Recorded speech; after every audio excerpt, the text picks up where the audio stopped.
Today's collectible spot, we are having a look at the Kotobukiya Batman v Superman Dawn of Justice Batman Artifacts statue.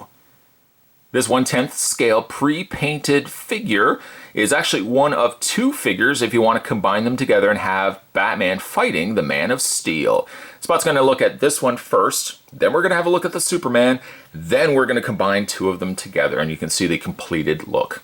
For your box, it shows you actually a slight tease as to what this set is going to look like when you get the two figures put together.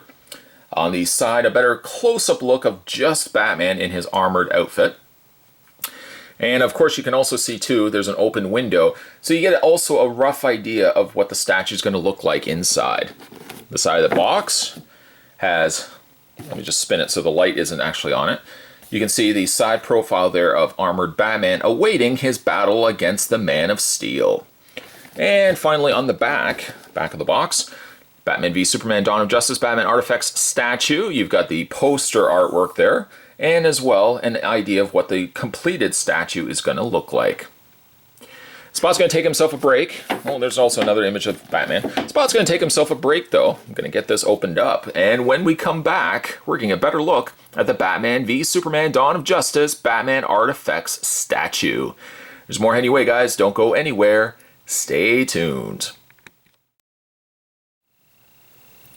With the Batman statue out of box, I'm actually quite surprised that he's standing well on his own. Truthfully, he does come with a display stand, and all the more reason when you are displaying him with Superman, you're going to want to display him on the stand. But as you can see, he actually does stand pretty good on his own. I'm surprised. Before we look at the Cape Crusader, let's have a look at the display stand that comes included with him. The stand is of a hollow plastic material. You can see underneath there. But they make up for it with a nice paint, a dark gray on the back there where his arched foot is going to be. And on the front lunging foot, you can see that there's cracked, almost an asphalt or like tiling here. There's a crack right where his foot will reside.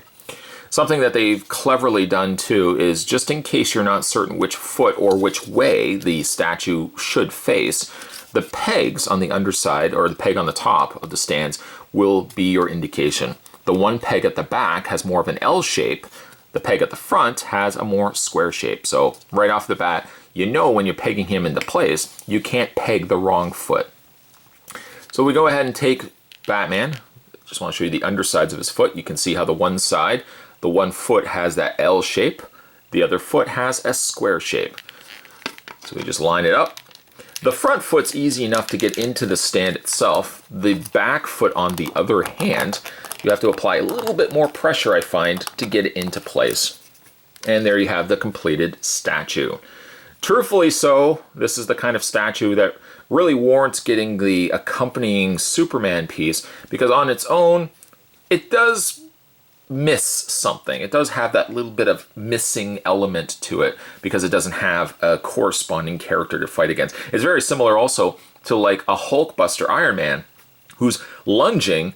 If you don't have a Hulk to have him pitted against, the statue just kind of seems like it's missing something. And I do feel that way looking at Batman, and all the more reason why getting the Superman opened up will be well warranted.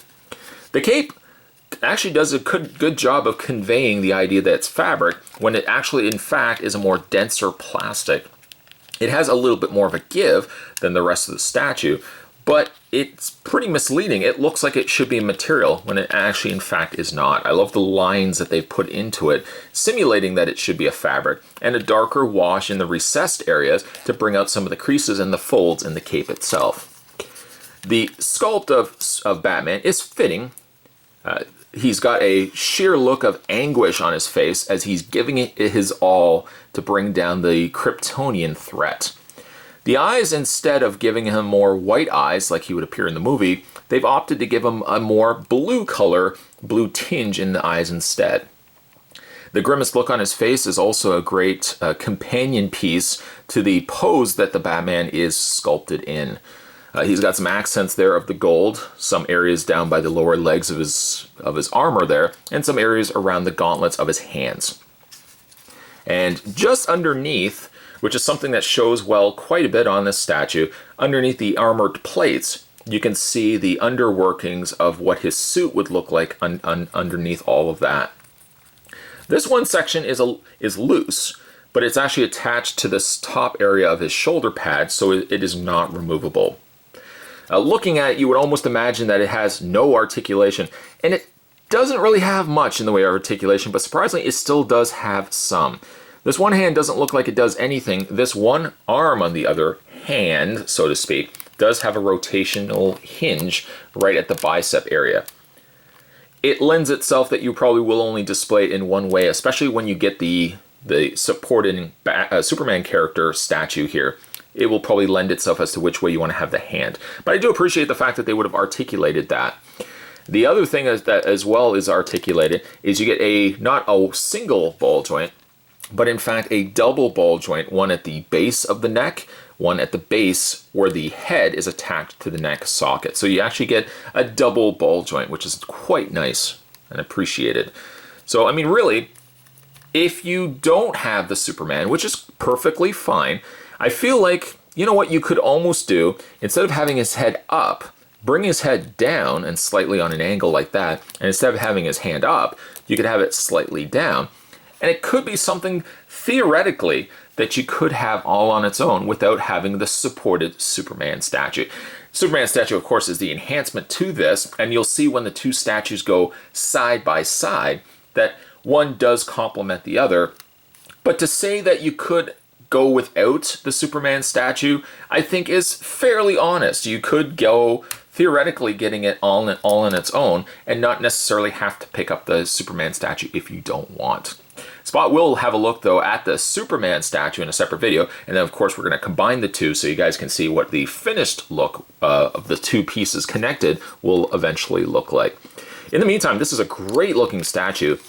Kotobukiya has done a great job to it, and not that the movie was perfect. The movie could have been better, but I think the epic battle of Superman versus Batman, though being a little slightly disappointing, I think was still something that satisfied a lot of fans, at least in the regard that you had an armored up Batman, which is something that you never thought you were going to see, except for maybe the Dark Knight Returns comics.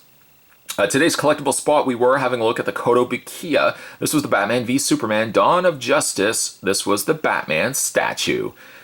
Like I said, certainly stay tuned. Spot's going to have the review of the Superman. That's going to be right around the corner. And then we're going to put the two statues face to face, or versus one another, so to speak.